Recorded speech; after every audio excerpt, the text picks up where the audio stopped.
Hello friend, स्वागत है आपका आपके अपने यूट्यूब चैनल पीसी क्लासेस पे। मैं विवेक आप लोगों के लिए लेके आया हूँ एक और वीडियो। जैसा कि आप जानते हैं, इस सीरीज में हम हिंदी के प्रैक्टिस सेट सोल्व करते हैं। अब से पहले हमने 2 प्रैक्टिस सेट ऑलरेडी सोल्व कर दिए हैं। ये हमारा तीसरा पार्ट है। और अगर आप चैनल पे पहली बार आए हैं तो चैनल को सब्सक्राइब करके बेल आइकन दबा लेना। ये जो प्रैक्टिस सेट हैं ये किसी भी उत्तर प्रदेश के एग्ज़ाम के लिए बहुत ही लाभकारी सिद्ध होने वाले हैं। ये जो क्वेश्चन पूछे जाते हैं आपसे, यूथ कंपटीशन की जो बुक आती है सामान्य हिंदी परीक्षा प्लानर, उसका हम वीडियो सॉल्यूशन के माध्यम से हम आपको सारा का सारा कंप्लीट करा रहे हैं। ये सारे के सारे प्रश्न जो होते हैं वो किसी न किसी परीक्षा में रिपीटेड क्वेश्चन है और आने वाले समय में भी ये क्वेश्चन रिपीट होते रहेंगे, क्योंकि आप जानते हैं हिंदी का सिलेबस फिक्स रहता है, तो वही चीज़ें बार बार दोहराती रहती हैं। चैनल पे पहली बार आए हैं तो सब्सक्राइब करके बेल आइकन ज़रूर दबा लेना, ताकि सारे वीडियोज़ का नोटिफिकेशन आपको मिलता रहे। चलिए शुरू करते हैं आज का प्रैक्टिस सेट। 10 क्वेश्चन है हमारे। आप कमेंट बॉक्स में बताएंगे कितने क्वेश्चन आपके सही हुए। हमारा पहला क्वेश्चन है आज का, निम्नलिखित में से कौन सा संयुक्त स्वर है? ऑप्शन है ए री, ए ओ, ए औ, ए ओ और औ। आपको जो बताना है, जो ये समूह दिया हुआ है 3 या 4 वर्णों का, इसमें से कौन सा ऐसा समूह है जिसमें सारे के सारे जो वर्ण हैं वो संयुक्त स्वर के अंदर आते हों।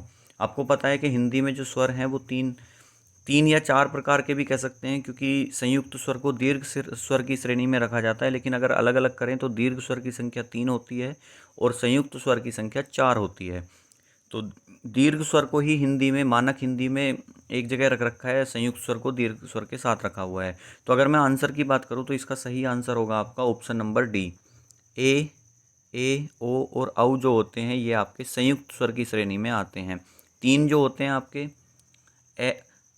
ई ऊ और री, ये आपके ह्रस्व स्वर होते हैं। आ, बड़ी ई और बड़ा ऊ, ये आपके होते हैं मूल दीर्घ स्वर। लेकिन अगर हम ए ओ और औ की बात करें तो ये आते तो दीर्घ स्वर के अंदर हैं, लेकिन ये संयुक्त स्वर की श्रेणी में भी आते हैं। 2 अलग अलग स्वरों से मिलके इन स्वरों का निर्माण होता है। तो आंसर क्या होगा हमारा? Option number D. स्टेनोग्राफर परीक्षा 2015 में ये क्वेश्चन आपका पूछा गया था। नेक्स्ट क्वेश्चन देखते हैं अपना,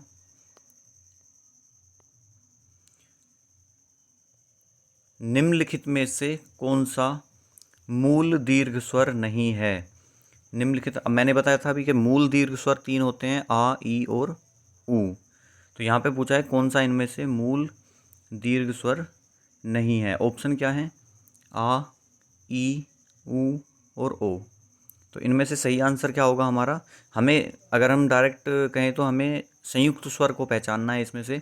तो अभी बताया था मूल दीर्घ स्वर होते हैं आ, ऊ और ई। आ, ई, ऊ जो होते हैं आपके मूल दीर्घ स्वर होते हैं। तो आंसर कौन सा हो जाएगा हमारा? ऑप्शन नंबर डी यहाँ पे सही आंसर होगा। ओ संयुक्त स्वर होता है। और ये भी क्वेश्चन जो है आपका यूपी SSC वीडियो में पूछा गया है। नेक्स्ट क्वेश्चन है क्वेश्चन नंबर 3 या क्वेश्चन नंबर 23 हमारी सीरीज का। हिंदी स्वरों का वर्गीकरण जब जीभ के भाग के आधार पर किया जाता है तो निम्नलिखित में से कौन सा भेद इसके अंतर्गत नहीं आएगा? तो इसका जो आंसर है हमारा ऑप्शन है अग्रस्वर, मध्य स्वर, पश्चस्वर और विवृत स्वर। यूपी SSC लोअर PCS का जो 30 सितंबर 2019 का शिफ्ट 1 का एग्ज़ाम था, उसमें आपका ये प्रश्न पूछा गया था। तो आप जानते हैं स्वर को अगर हम जीवा के आधार पे वर्गीकृत करते हैं तो उसके 3 भाग होते हैं, अग्रस्वर, मध्य स्वर और पश्चस्वर। इसका मतलब है कि जो विवृत स्वर है ये हमारा आंसर हो जाएगा, क्योंकि उसने पूछा है कौन सा भेद इसके अंतर्गत नहीं आएगा। तो हमें नहीं वाली कंडीशन पहचाननी थी, और नहीं कंडीशन ऑप्शन नंबर डी है, विवृत स्वर। नेक्स्ट क्वेश्चन, अर्धविवृत स्वर है।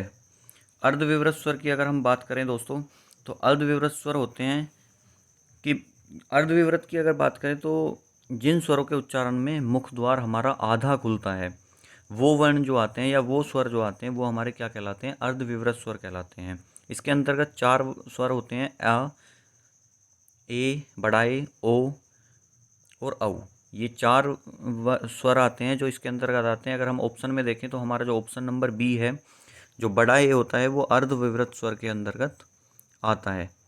अगर हम ऊ की बात करें तो ऊ हमारा संवृत स्वर होता है। ये कौन सा है? संवृत स्वर है। और अगर हम आ की बात करें तो आ हमारा होता है विवृत स्वर। अर्धविवृत कौन सा है? ए, और विवृत कौन सा है, आ। और अगर हम ए की बात करें तो ए होता है हमारा अर्ध संवृत स्वर। तो अलग अलग हैं चारों। हमारा आंसर हो जाएगा अर्ध विवृत में बड़ा ए आता है। यूपी ट्रिपल वन रक्षक 2018 सेकंड शिफ्ट में ये क्वेश्चन पूछा गया था। नेक्स्ट क्वेश्चन है हमारा,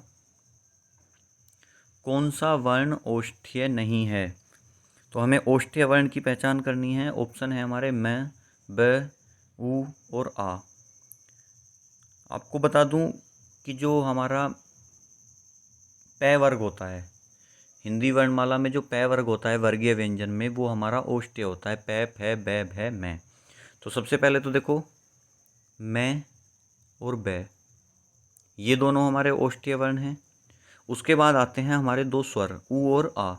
तो इसमें से हमें पहचानना है कौन सा हमारा ओष्ठ्य वर्ण है और कौन सा हमारा नहीं है। तो अगर हम ऊ की बात करें तो आप देख रहे हैं जब आप ऊ का उच्चारण करते हैं तो आपके जो होठ हैं वो प्रतिक्रिया देते हैं, और जब हम आ बोलेंगे तो आ में हमारे होठों का कोई रोल नहीं रहता है। तो ओ ऊ जो है हमारा कौन सा वर्ण है, ऊ हमारा ओष्ठ्य वर्ण है, मैं हमारा ओष्ठ्य वर्ण है और बै हमारा ओष्ठ्य वर्ण है। और उसने पूछा ओष्ठ्य वर्ण नहीं है, तो आंसर हो जाएगा हमारा ऑप्शन नंबर डी, आ। क्योंकि आ जो है जब हम आ का उच्चारण करते हैं तो अंदर से आवाज आती है कंठ से, तो आ जो होता है हमारा कंठीय वर्ण होता है। तो ये भी बीएड एग्जाम 2011 के आपके क्वेश्चन पूछा गया है। नेक्स्ट क्वेश्चन है हमारा, निम्न में से कंठीय वर्ण कौन सा है। कंठ के द्वारा जिसका उच्चारण होता है वो हमें बताना है। अब देखेंगे हम,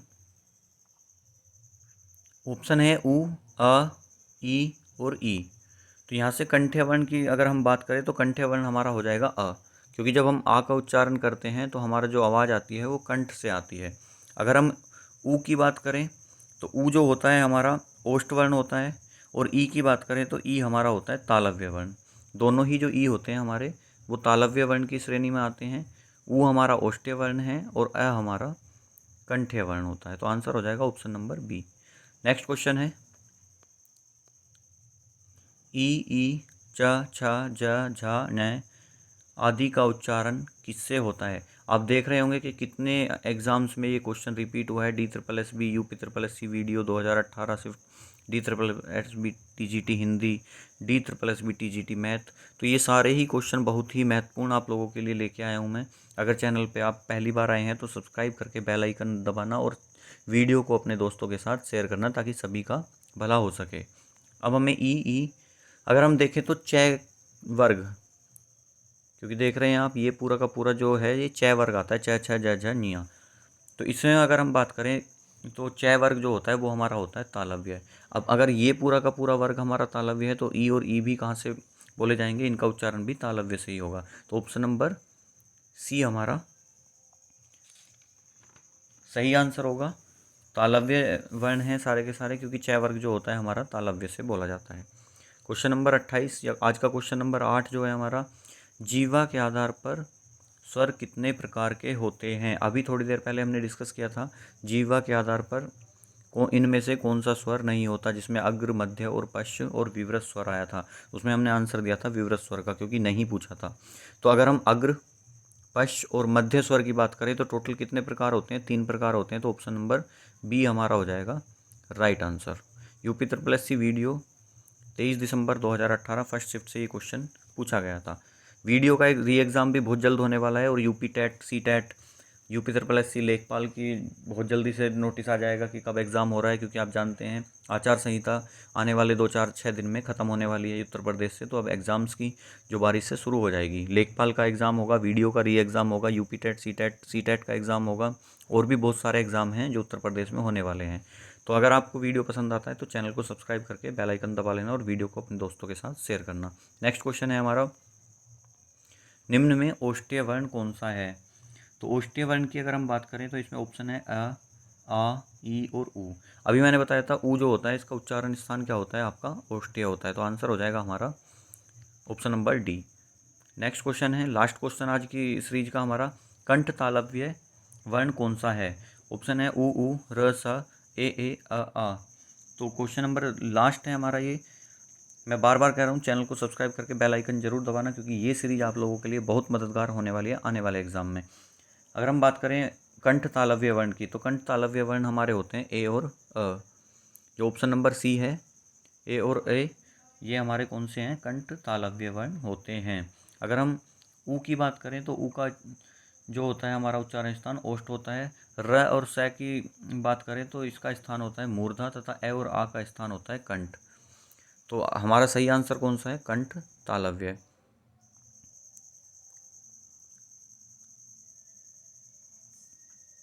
ये हमारा लास्ट क्वेश्चन था। इसके बाद हमारी सीरीज ये कंप्लीट हो जाती है। अगर आप चैनल पे पहली बार आए हैं तो सब्सक्राइब करके वीडियो को शेयर ज़रूर करना अपने दोस्तों के साथ, क्योंकि अगर आप शेयर करते हैं वीडियो को और लाइक करते हैं तो हमें भी मोटिवेशन मिलता है। अगली सीरीज भी आपको बहुत जल्दी मिल जाएगी। वीडियो पे बने रहने के लिए धन्यवाद।